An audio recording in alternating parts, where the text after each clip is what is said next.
ओम ज्ञानतिमिरन्धस्य ज्ञानाञ्जनशलाकया चक्षुरुन्मीलितं येन तस्मै श्रीगुरुवे नमः।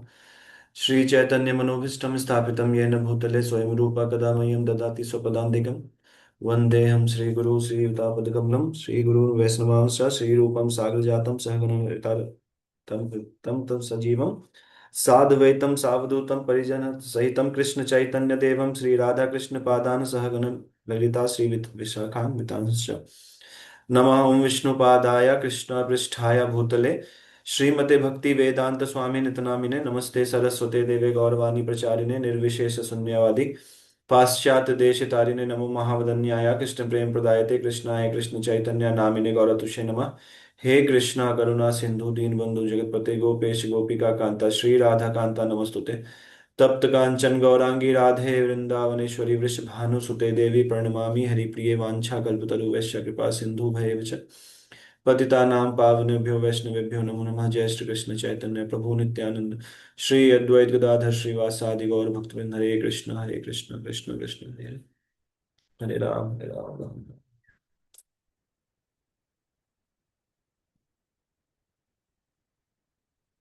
हरे कृष्ण।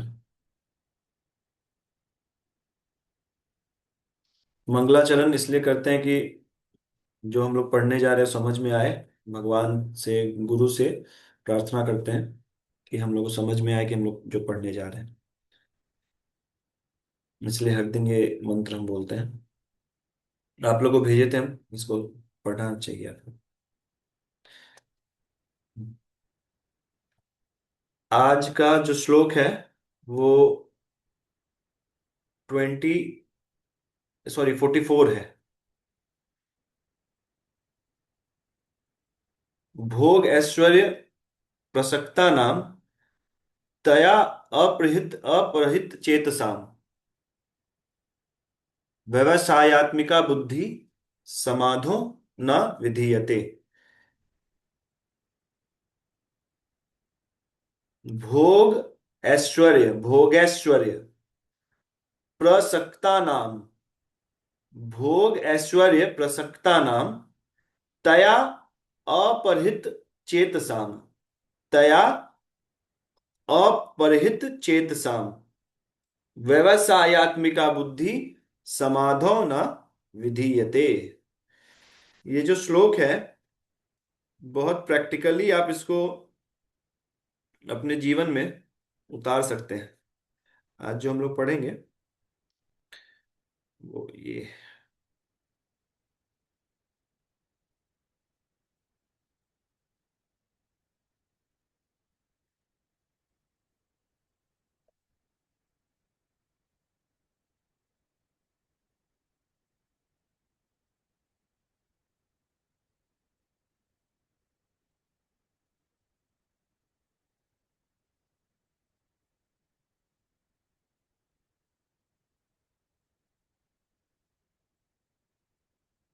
भोग ऐश्वर्य भोग और ऐश्वर्य प्रसक्ता नाम तया अपहृत चेतसाम व्यवसायत्मिका बुद्धि समाधौ न विधीयते। हम लोग उच्चारण करते हैं, आप लोग किया कीजिए इसको। जब क्लास खत्म भी हो जाए, पूरे वीक आपको एक वीक मिलता है, तो कभी कभी जब समय मिलता है तो उसको जो भी अभी तक श्लोक हुआ है उसको एक बार उच्चारण करना चाहिए। भोग ऐश्वर्य प्रसक्ता नाम तया अपहृत चेतसाम व्यवसायत्मिका बुद्धि समाधो न विधीयते। भोग ऐश्वर्य प्रसक्ता नाम तया अपहृत चेतसाम व्यवसायत्मिका बुद्धि समाधो न विधीयते।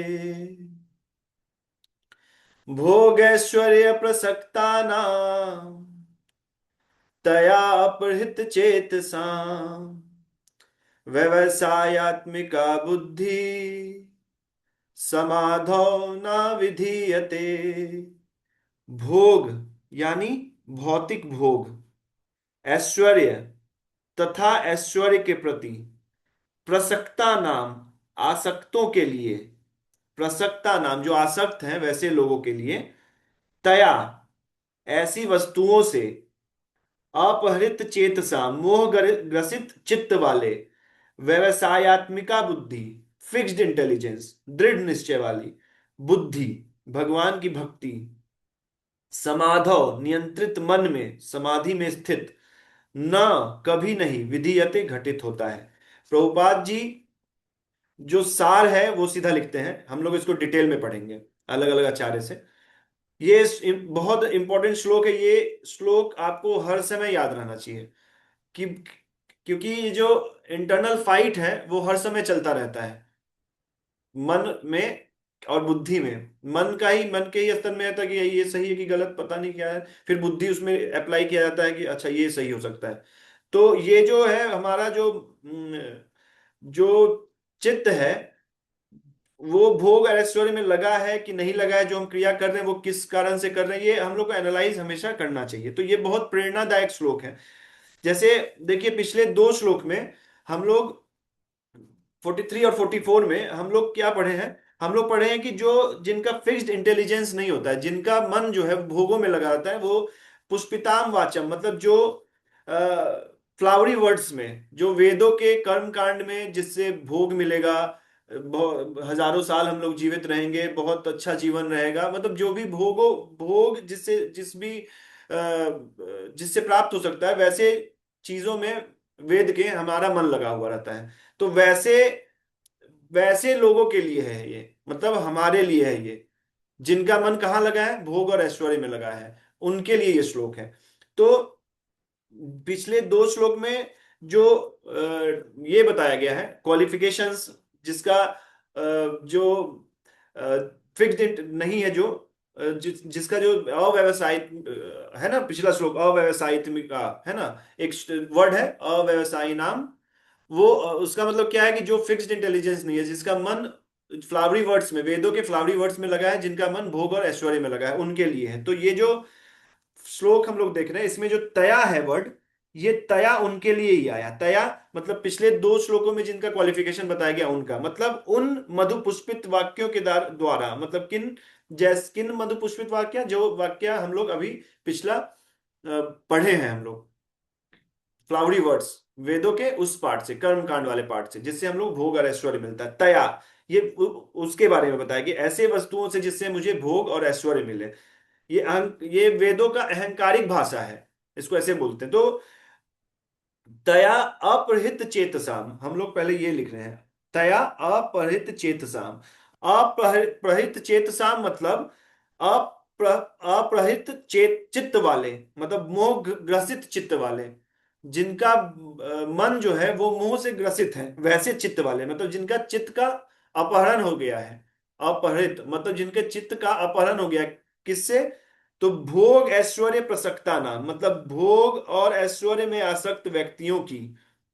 देखिए उन मधु पुष्पित वाक्यों के द्वारा, मतलब ऐसी वस्तुओं से मोह ग्रसित चित्त वाले, भोग और ऐश्वर्य में आसक्त व्यक्तियों की व्यवसायत्मिका बुद्धि, निश्चयात्मिका बुद्धि, मतलब दृढ़ दृढ़ निश्चय वाली बुद्धि, समाधो न विधीयते, समाधि में समाहित नहीं होती है। प्रभुपाद जी लिखते हैं जो लोग इंद्रिय भोग, यहां पढ़िए, जो लोग इंद्रिय भोग तथा भौतिक ऐश्वर्य के प्रति अत्यधिक आसक्त होने से ऐसी वस्तुओं से मोहग्रस्त हो जाते हैं, उनके मनों में भगवान के प्रति भक्ति का दृढ़ निश्चय नहीं होता है। ये पूरा सार लिख दिए प्रभुपाद जी अपने शब्दार्थ में, अपने इसमें श्लोक में, जो अपना, इसके बाद तात्पर्य में भी बहुत अच्छा लिखे, पहले इसको पढ़ लेते हैं। जो लोग इंद्रिय भोग, आप लोग इसको वहां पढ़िए देख के मन से, जो लोग इंद्रिय भोग तथा भौतिक ऐश्वर्य के प्रति अत्यधिक आसक्त होने से ऐसी वस्तुओं से मोहग्रस्त हो जाते हैं, उनके मनों में भगवान के प्रति भक्ति का दृढ़ निश्चय नहीं होता है। देखिए ये श्लोक जो है, ये इंद्रिय तृप्ति को त्यागने के लिए दिया गया है। हमारा जो इंद्रिय हैं, मतलब सूक्ष्म इंद्रिया, स्थूल इंद्रिया, जो स्थूल इंद्रिया कौन सा है? ये जो पांच इंद्रिया होता है, आंख, कान, नाक, मुंह, त्वचा, है ना, जीभ। ये पांच इंद्रियों से हम लोग विषयों का भोग करते हैं। जैसे आंख से कुछ भी देखना, त्वचा से कुछ छूना, कुछ ग्रहण करना उसको, उसके बाद जीवा से कुछ भी खाना, है ना। तो ये इंद्रियों का, इंद्रियों से हम लोग इंद्रिय भोग का भी ये करते हैं। और सूक्ष्म क्या है? मन, बुद्धि, अहंकार। उसमें क्या है? हम लोग पद, प्रतिष्ठा, मान, बड़ाई, प्रशंसा, ये सब चीज जो भी हमारे इसको पुष्टि करता है, वो सूक्ष्म जो इंद्रियां हैं उनका वो भोग है।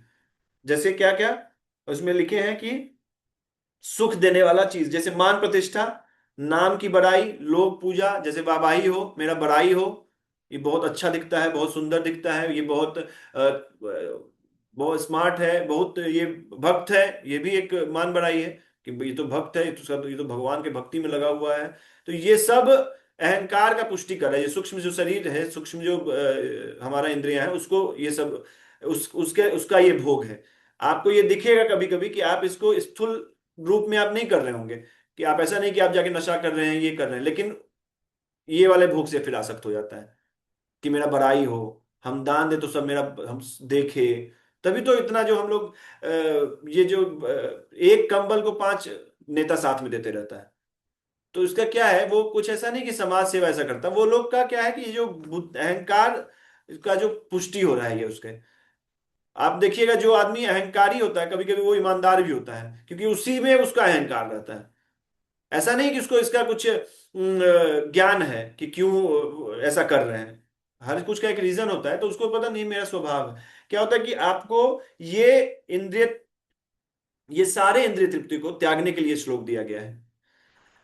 आप देखिए हम लोग भगवत गीता पढ़ रहे हैं तो कितना प्रैक्टिकल है सब कुछ समझना इसको, कि क्यों है, कितना मतलब आप इसको लॉजिकली आप इसको अपने जो लाइफ के साथ अलाइन कर सकते हैं। आप समझ सकते हैं कि क्यों हम लोग इसको पढ़ते हैं और क्यों भगवत गीता जो पढ़ता है वो अलग होता है, क्योंकि वो अच्छे से समझ रहा होता है कि ये क्यों हो रहा है, मतलब क्यों ऐसा आ रहा है। तो अभी देखिए हम आपको बताएं कि जो ये है आपका भोग जो है वो सूक्ष्म और स्थूल दोनों होता है। स्थूल कैसा होता है? जैसे कोई रसगुल्ला खाना, कुछ भी फालतू चीज देखना, ये सब स्थूल है ना। और जो सूक्ष्म क्या है? जैसे मान बढ़ाई, लोक प्रतिष्ठा, पोस्ट, है ना, ये जितना भी चीज है ये सब ऐश्वर्य, कि ये बहुत अच्छा आदमी है, बहुत अच्छा इंसान है इसलिए। तो ये सब क्या है? ये सब अहंकार को पुष्ट कर रहा है आपके। तो इसलिए आप करो, जिस दिन आपको इस भक्ति का बड़ाई नहीं मिलेगा आप भक्ति छोड़ देंगे। वैसे लोग, तो हम लोग ऐसे लोग हैं, जैसे अभी बड़ाई मिल रहा है भक्ति में तो अच्छा है। इसीलिए अब पता है, आप समझिए, हम लोग को इस चीज को बहुत अच्छे से समझना चाहिए कि इंद्रिय तृप्ति जो त्यागना है वो सिर्फ स्थूल नहीं है, स्थूल से वो शुरू होता है। हमारा स्थिति वहीं पे है अभी, लेकिन एटलीस्ट आपको ये चीज समझना चाहिए। कभी कभी आप बोलते हैं, नहीं नहीं वो बहुत अच्छा इंसान है, वो भक्ति करने में, आप समझिए उसमें ये वाला भोग उसमें घुसा हुआ है। एक एक घटना हम आगे बताएंगे, अभी एक कहानी है। तो फिर क्या है कि मन कर रहा है भोग, अभी क्या है, इसको कैसे त्याग सकते हैं? कि जैसे आपको ज्ञान हो गया कि हमको जैसे अभी एक लड़का कल परसों फोन किया था रात में, वो बोला कि हमको मोक्ष चाहिए, प्रभु जी हमको मोक्ष चाहिए, हमको ये सब चीज अच्छा नहीं लगता है, हम नौकरी रिजाइन करना चाहते हैं, हम सब कुछ करना, हम जा रहे हैं तो एक्सप्लोर करेंगे साइंस। बहुत बहुत ब्रिलियंट लड़का है वो, बहुत हाई पैकेज है उसका, बहुत पैसा का है उसको, मतलब अच्छा कमा रहा है और अच्छी जगह पे, अच्छे आईआईटी या एनआईटी से कहीं से पढ़ा है वो। तो वो मेरे से लगभग 1.5 पौने 2 घंटा बात किया। हम ऑफिस से निकले, उसके बाद लगभग 8:45 तक वही मेट्रो के बाद, क्योंकि मेट्रो में नहीं नेटवर्क आता, उसका क्वेश्चन इतना था कि हमको बताना पड़ता था। नहीं बताते तो फिर उसको कोई और बोल रहा था कि हम बहुत डिप्रेशन में जा रहे हैं, हमको किसी से बात करने का मन नहीं कर रहा है। तो अभी देखिए वो मोक्ष चाहता है। हम बताया कि हम जानते हैं ब्रह्म होता है, ये मन बुद्धि है, सब कुछ जानता था। तो हम फिर धीरे धीरे बात करने पता चला नशा भी करता है, सिगरेट भी पीता है, दारू भी पीता है, अपना सारा वो जो भी रखा है, लेकिन उसको क्या चाहिए? उसको मोक्ष चाहिए। तो देखिए प्रैक्टिकली है। हम उससे पूछे क्या ये, इससे मोक्ष मिलेगा क्या, जो नशा तुम कर रहे हो उसी से मोक्ष मिल जाएगा। आज तक अभी तक कॉल नहीं किया है, बोला था सुबह कॉल करेंगे प्रभु जी जब करके, कॉल नहीं किया क्योंकि छोड़ना नहीं है ना। हम लोग को ये ज्ञान हो रहा है इस, और ये पता है कि हमको क्या चाहिए जीवन में, जिसको इसका इंपॉर्टेंस होता है, उसको बहुत बार नहीं बताना पड़ता कि तुमको ये नहीं, नशा नहीं करना चाहिए। कहाँ हम एक, कभी कभी किसी को अगर जो बहुत सीरियस होता है एक बार बताया तो छोड़, हम देखे हैं भक्तों को जिसको पता होता है कि हमको करना है, कुछ भक्ति करना है, या ठीक है प्रभु जी हमको थोड़ा मतलब हमको ये सब नहीं चाहिए, हमको नहीं चाहिए, हमको ये बहुत बड़ा कार, ये बहुत क्या स्थिति ऐसा होता है, तो उसको देखिएगा वो तुरंत ये सब छोड़ता है।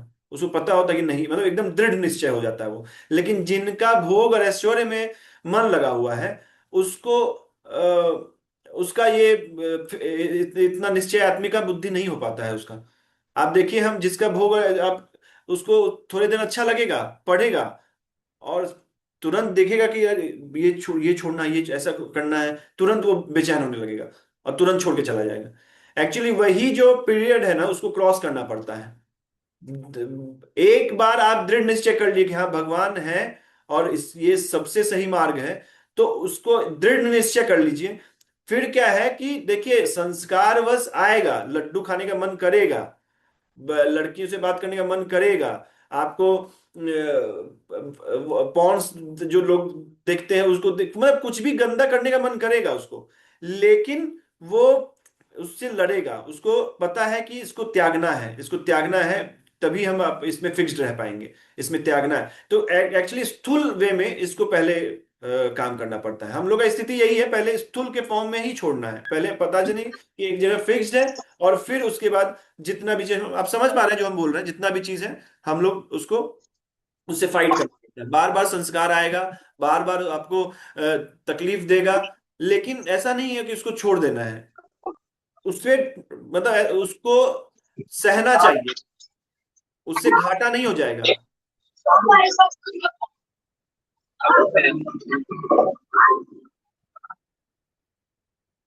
ठीक है।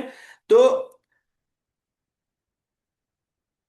जो लोग जो लोग दृढ़ निश्चय नहीं होते हैं, और जिनका मन जो है वो भोग और ऐश्वर्य में लगता है, उनको भक्ति के कार्यों में मन नहीं लगता है, उनको भक्ति के कार्यों में मन नहीं लगता। अब देखिए यहाँ क्या लिखा है, पढ़िए प्रभुपाद जी जो तात्पर्य लिखे हैं, क्या लिखे हैं, लिखे हैं कि समाधि का अर्थ है स्थिर मन। जैसे अर्जुन का था, उनको पता था सुख है चाहे दुख है, उनका मन कहाँ लगा था, कृष्ण में लगा हुआ था कंटिन्यूअसली।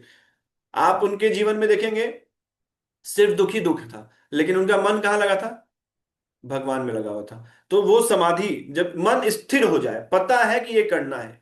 देखिए इस सारा झमेला जो है ना मन का है। मन आपका सबसे बड़ा शत्रु भी है, और मन आपका सबसे बड़ा दोस्त भी है। देखिए इस मन को खाली बदल देना है। तो आप देखिए, आपको अगर मन लग गया, जैसे हम लोग ऐसा नहीं, भक्ति मन लग गया है वृंदावन का परिक्रमा करने में, साधु के संग में, जैसे ये शास्त्र अध्ययन में, है ना।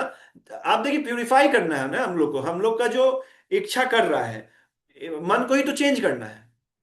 और मन सबसे जल्दी चेंज होता है साधु संग से। जब आप देखेंगे, जब ऐसा विरक्ति जब आप देखेंगे ना, तो आप देखेंगे उसमें बहुत सुख होता है।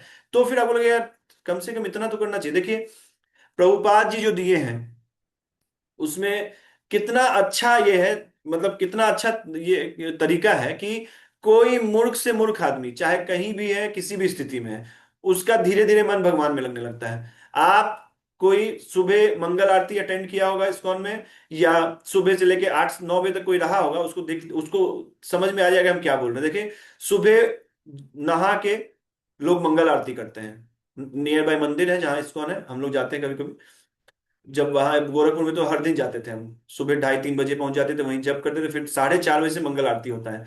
मंगल आरती होता है, उसके बाद साढ़े लगभग 1 घंटा चलता है आरती। तुलसी, उसमें तुलसी का आरती होता है, तुलसी आरती होता है, भगवान का आरती होता है, उसके गुरु का वंदना होता है। ये सब करने के बाद फिर लोग जप करते हैं। जप करने के बाद अभी देखिए लगभग 6:30 नहीं 7 साढ़े 7 हो जाता है, क्योंकि 16 माला करते हैं लोग। 7:30 बजे फिर पट खुलता है, तब तक जो पुजारी होते हैं उसको तैयार करते हैं भगवान को। 7:30 बजे पट खुलता है। पट खुलने के बाद 15-20 मिनट आरती होता है, उसके बाद गुरु पूजा होता है प्रभुपाद जी का। गुरु पूजा आधे घंटे तक होता है। फिर लगभग 9 बजे तक ये सब कुछ होता है। 9 से 10 भागवतम क्लास होता है। तो 9 से 10 भागवतम क्लास हुआ। अब बताइए, जिसका जो इतना देर मन मार के इसमें लग गया, धीरे धीरे, क्योंकि देखिए प्रकाशकम अनामयम, जो पाप रहित कार्य होता है ना, सुख उसी से मिलता है। सबको पता है ये चीज।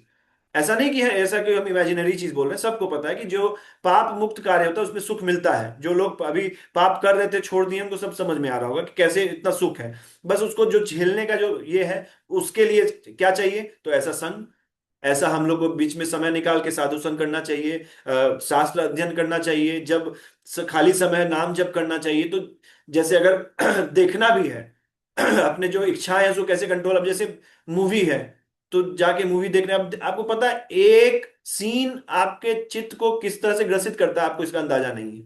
क्योंकि जो रोज काला कपड़ा पहना है उसमें कितना दाग लगा उसको पता ही नहीं है। आप जब इसको साफ करने जाएंगे ना, तब समझ में आएगा कितना गंदा था। एक एक सीन कितना ये रहता है। हम आपको बताते हैं, जब जो लोग भक्ति में थोड़ा सा आगे बढ़े रहते हैं, थोड़ा सा भी, और वो सब सुबह नाम जप करते हैं, उनको सारा कुछ जो पिछले दिन का है, वो एक क्षण के लिए किसी को देखा हुआ चीज भी याद आ जाता है।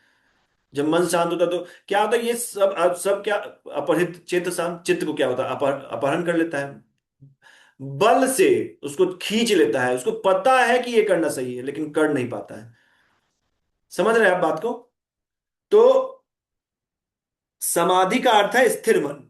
वैदिक शब्दकोश निरुक्ति के अनुसार सम्यक आधीयते स्मिन आत्मत त्वया त्वयात आत्मयम। जब मन आत्मा को समझने में स्थिर रहता है तो उसे समाधि कहते हैं। हम लोग अभी जो कलयुग है, इसमें समाधि इसी को कहते हैं कि मन जो है वो आत्मा को समझने में स्थिर है। सारा कार्य करेगा, सब कुछ करेगा, एज इट इज करेगा, लेकिन उसका बुद्धि फिक्स्ड है कि उससे डेविएट नहीं होना है। बाकी सब कुछ करेगा। जैसे आप कभी कभी किसी सीधे सड़क पे जाते हैं तो वॉशरूम के लिए रुकते हैं, कभी आप लाइन होटल पे कुछ खाते हैं, या कभी हवा भरवाते हैं, सब कुछ कर रहा है, लेकिन उसको फिक्स्ड है, ये सब इसलिए कर रहे हैं कि हमको कहीं डेस्टिनेशन पहुंचना है। समझ रहे बात को? कि एक सीधा सड़क है, वो फिक्स कर लिए कि ये सीधा सड़क पे चलना है। कभी कभी कोई टॉल आ जाता है, वहां रुकना पड़ता है, एक जगह हवा लेना पड़ता है गाड़ी में। फिर क्या है, कभी कभी वो कोई भीख मांग रहा है तो उसको कुछ देते हैं, कहीं कुछ अच्छा मेला लगा वहां रुक गए, सब कुछ कर रहे हैं, लेकिन बुद्धि कहाँ टिका हुआ है? भाई इसको तुरंत खत्म करना जाना है, तुरंत खत्म करना है, फिर से स्टार्ट करना है, तुरंत खत्म करना।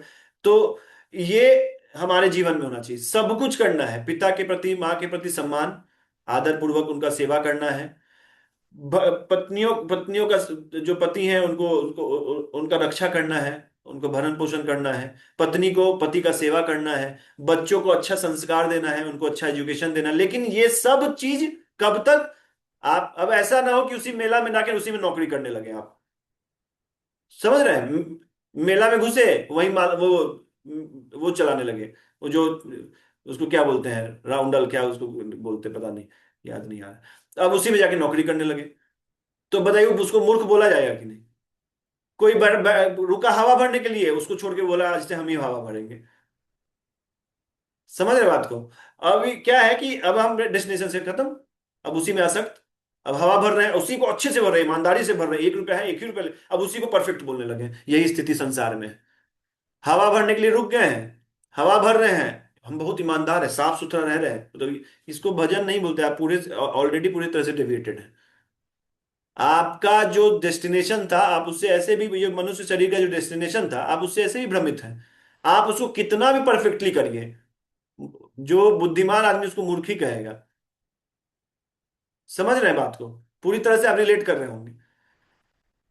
तो ये कैसे आया हमको, ये कल हम जब कार चला रहे थे तो दिमाग में आया कि पता है कि हमको वृंदावन से घर जाना है, तो बीच में थोड़ा सा लेट गए।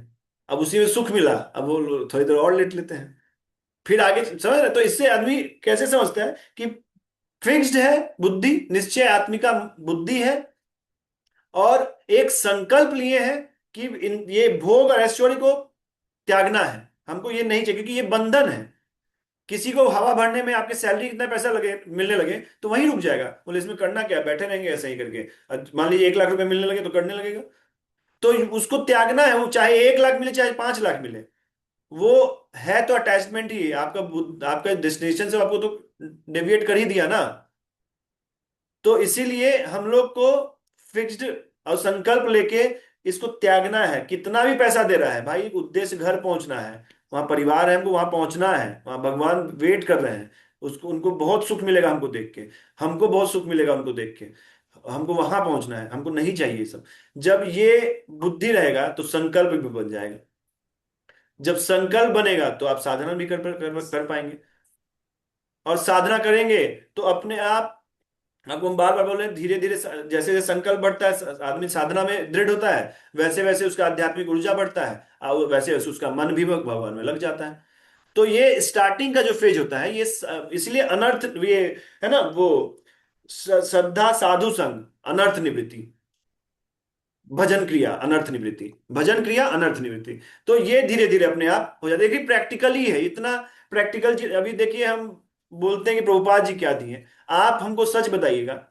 अभी राम मंदिर में हम देखते हैं होता है ये चीज, जो अयोध्या में बना, लेकिन कितना लोग हैं जो अयोध्या जा सकता है? प्रभुपाद जी के आप किसी भी मंदिर में चले जाइए, वहां चाहे किसी भी तरीके का व्यक्ति हो, ठीक है, अच्छा नहीं है खराब नहीं, आपका और भगवान का संबंध तो नहीं छीन सकता ना आपसे। आपका भाव तो नहीं छीन सकता ना आपसे। आप किस भाव से तुलसी को दिया दिखा रहे हैं, आप किस भाव से भगवान को देख रहे हैं, आप किस भाव से कीर्तन कर रहे हैं, आपसे कोई ऐसा तो नहीं बंदूक रख के वहां छीनेगा आपसे।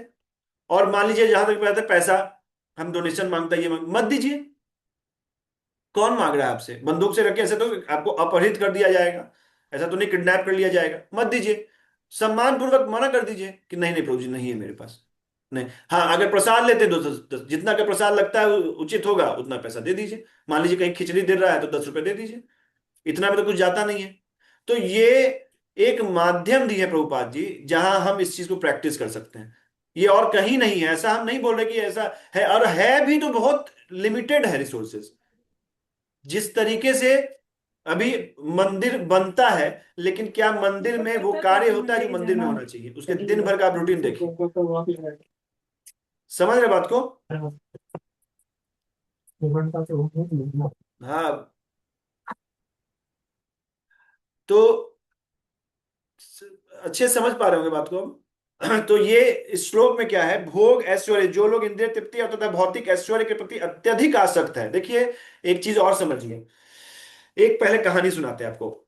एक बार आपको कुंती महारानी और जो माधुरी थी, जिनका 2 बच्चा माधुरी का था, 3 बच्चा देवताओं से इनका बच्चा की कहानी है, ऐसा मतलब लंबा है, लेकिन हम आपको शॉर्ट में बता रहे। पांडु महाराज का निधन हो गया था, और ये दोनों जंगल में रह रहे थे, और 5 बच्चों के साथ ऐसे वो कुंती रानी रह रही थी। तो सब बोला कि अरे ऐसे क्यों रह रहे, वहां जाओ। तो तुम्हारा ही राज, पांडु महाराज का ही राज है, वो तुम राज वहां की रानी हो, तुम वहां जाओ वापस। तो क्या हुआ कि वो वापस गई। तो वहां जब गई तो धृतराष्ट्र पूरी तरह से आसक्त, अंधा भी और आसक्त भी।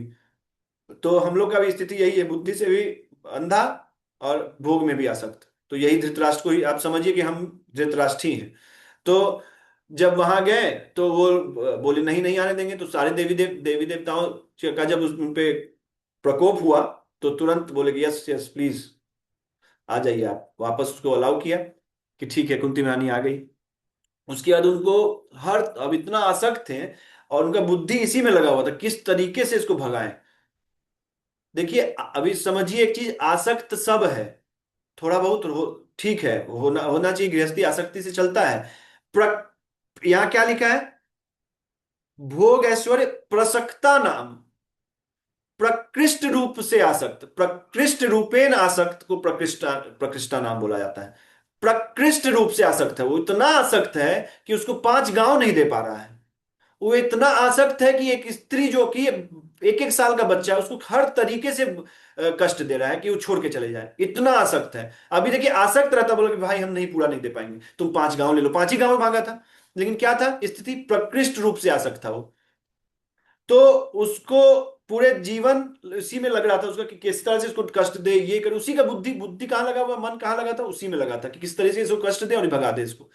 तो फिर क्या हुआ कि अक्रूर जी को, कृष्ण मथुरा चले गए थे, अक्रूर जी को वहां से भेजे कि जाके भाई उसको बताओ ऐसा ऐसा चीज है कि ऐसा अंधे हो, तुम्हारा भोग में मन लगा हुआ है, तुमको अपने बच्चा तुम समझ नहीं रही हो, वो करके बोले कि क्या है इतना जुट ये कर रहे हो, अबला स्त्री है उसको अच्छे से रखो, ऐसे करके कुछ कुछ और भी सबके लिए उसमें संदेश था, कुंती मनाने के लिए भी संदेश, सबके लिए संदेश भेजे भगवान। तो अक्रूर जी जब पहुंचे तो वो पूरा चीज सुनाए भगवान का पूरा ग्रंथ वो पूरा लिख के दिए थे, मतलब ग्रंथ संदेश। तो इस ग्रंथ से याद है, ये ग्रंथ भी भगवान का ही संदेश है जो हम लोग पढ़ते हैं। तो संदेश वो सुने और वो सुन के बोले कि अक्रूर जी को प्रणाम किए, बोले कि हमको पता है कि गलत है, हमको पता है ये सब हमको नहीं करना चाहिए, लेकिन मेरा मन इतना आसक्त है कि हमको हम चाह के भी नहीं कर पा रहे, बलपूर्वक वो खींच दे रहा है। जैसे एग्जाम्पल दिए, जैसे बादल, जब काला बादल लगा रहता है तो बिजली चमकता है और चमक के तुरंत गायब हो जाता है, वैसा ही मेरा मन थोड़ी देर भगवान में लगता है फिर तुरंत खींच देता है। तो हमारा जो मन है बिजली की तरह भगवान में लगा है, अभी एक दिन पढ़ रहे हैं उसका 6-7 दिन तक पूरी तरह से भोग और मन में ऐश्वर्य में भोग लगा रहता है मन। तो बिजली की तरह मेरा मन लगा हुआ है उसमें। समझ रहे हो, बोला कि हम सब सुने, सब समझ रहे हैं, हमको अभी मन भी कर रहा, लग रहा है बार बार हम सुने इसको, बहुत अच्छा लग रहा है भगवत गीता पढ़ने में, मन कर रहा है बार बार इसका श्लोक को पढ़े, लेकिन भोग छूट नहीं रहा है। बलपूर्वक अपहृत चेत साम कर दे रहा है, मेरे चित्त को अपहृत चेत साम कर दे रहा है। और जो ऐसा जिस स्थिति में रहता है, समाधो न विधीयते, वो कभी भी समाधि में स्थित नहीं होता है। और समाधि किसको होते हैं, जिसका मन जो है आत्मा को समझने में स्थिर रहता है, तो समाधि नहीं, उसका समाधि नहीं उसको लग सकता है। फिर क्या बोलते हैं, जो लोग इंद्रिय भोग में रुचि रखते हैं अथवा जो ऐसी क्षणिक वस्तुओं में से मोहग्रस्त हैं, उनके लिए समाधि कभी नहीं संभव है, कभी भी संभव नहीं है। माया के चक्कर में पड़कर वे न्यूनाधिक पतन को प्राप्त होते हैं। न्यूनाधिक ये जन्म मृत्यु जरा व्याधि दुख योनानि दर्शनम, ये हमेशा ये इसी में बार बार जन्म मृत्यु, इसी चक्कर में मन, एक तो मनुष्य शरीर भी खत्म हुआ, लोक भी बिगड़ा, परलोक भी बिगड़ा। इसलिए आसक्त होना ठीक है, प्रकृष्ट रूप से आसक्त हो जाता है जिसमें बुद्धि ही हर लिया जाता है, उसका सोचने समझने का शक्ति ही खत्म हो जाता है, उसको कुछ, देखिए, है तो ये नहीं स्टेज, अभी धीरे धीरे स्टेज बढ़ाया जा रहा है, लेकिन आप समझिए एटलीस्ट इस स्टेज में आइए कि प्रकृष्ट रूप से आसक्त मत होइए, हवा भरवाइए, मेला घूमिए, लेकिन डेस्टिनेशन जो है वो फिक्स कर लीजिए। ये एक स्टेप हुआ। देखिए भगवत गीता हम लोग पढ़ते हैं, कितना प्रैक्टिकल है, जो आप लाइफ में अपने इसको इंप्लीमेंट कर सकते, इतना प्रैक्टिकल है जितना और कुछ नहीं है। हम अभी सब कुछ पढ़ रहे हैं, लीला प्रियतम, प्रिया प्रियतम का लीला, ये वो सब पढ़ रहे हैं, अब बुद्धि कहाँ है, तो रात में बैठ के सिगरेट पी रहे हैं और मोक्ष चाहिए। तो नहीं हो सकता है ना आपको। ये क्या भगवान बोले, इस जिसका ऐसा बुद्धि है वो समाधो न विद्यते, कभी समाधि स्थित नहीं हो सकता है। तो इसीलिए अब इसको, इस श्लोक का मतलब क्या था, ये आप समझ में आ गया कि भोग और ऐश्वर्य से प्रसक्ता नाम, जो आसक्त है, प्रकृष्ट रूप से आसक्त है, तया अपहृत चेतसाम, उनका उनका जो है बुद्धि, जिनका मन भोग और ऐश्वर्य में जिसका प्रकृष्ट रूप से लगा हुआ है, उनका बुद्धि क्या है, अपहृत चेतसाम, उनका बुद्धि जो है अपहरण कर लिया गया है। व्यवसायत्मिका का बुद्धि समाधो न विद्यते, और जिस इसका न निश्चयात्मिका का मन हो सकता है, और ना ही मन जो है इसका नियंत्रण में रहेगा, जिससे कभी भी ये समाधि को स्थित हो सकता है, कभी भी ये फिक्स्ड हो सकता है कि हमको ये आत्मा, ये जो आत्म साक्षात्कार का मार्ग है, इसमें वो फिक्स नहीं हो सकता, उसको रह रह के भोग, रह रह के भोग। अभी क्लास कर रहे हैं, किसी दिन कोई आके बोल दिया कि क्या ये सब कर रहे हो, अभी उम्र है तुम्हारा करने का, ये भोग को तुरंत ये किया, तुरंत मन लग गया, हाँ यार सही बात है, अभी बाद में कर नहीं पाएंगे, अब उसको बुद्धि हर लिया गया, बाद में तो कर ही नहीं पाएंगे इसको, अभी भोग भोग ले रहे हैं, अभी जो शरीर है। अरे ये हम लोग हर योनि में किए हैं, चाहे कुत्ता बने हो तब, चाहे सुअर बने हो तब, एक ऐसा चीज है जो हर योनि में मिला, वो भोग है। एकमात्र मनुष्य शरीर है जिसमें ये डेस्टिनेशन ज्ञात है हम लोग को, नहीं तो बाकी कोई शरीर है, किसी भी शरीर में वो सिर्फ प्रारब्ध काट रहा है। सुअर मल में भोग भोग रहा है, कबूतर यौन सुख में भोग भोग रहा है, अलग अलग जानवर अलग अलग चीज में कर रहा है। कुत्ता देखिए क्या करता है, उसको आप कभी गौर से देखिए कुत्ता क्या करता है, आपको लगेगा कि क्या देखो बेचारा, हम भी ऐसा भी रहे हैं। जब भी कोई जानवर देखे आप समझिएगा हम भी ऐसे रहे हैं, हम भी ऐसा ही मल में देखिए। आज हमको बुद्धि मिला है तो अपने चेतना को एटलीस्ट इस स्तर पे रखें कि अगला जन्म भी मनुष्य का हो जिसमें भगवान में मन लगा रहे। एटलीस्ट इतना तो से तो स्टार्ट कर देना चाहिए। होना तो ये चाहिए कि धाम जाना है, भगवान के पास जाना है, लेकिन अगर उतना भी नहीं हो रहा है तो एटलीस्ट इतना तो रखिए कि जानवर वाला जो बुद्धि है उसको छोड़ दीजिए कि भोग चाहिए भोग चाहिए। अरे इतना जीवन दे दिए, एक जीवन छोड़ दीजिए, फिर से जीवन मिलेगा उसमें भोग लीजिएगा। और ये जो सुख जिसमें आप सोच सोच रहे हैं ना, ये जो भोग जिसके लिए हम लोग मर रहे हैं, ये हर योनि में मिलता है।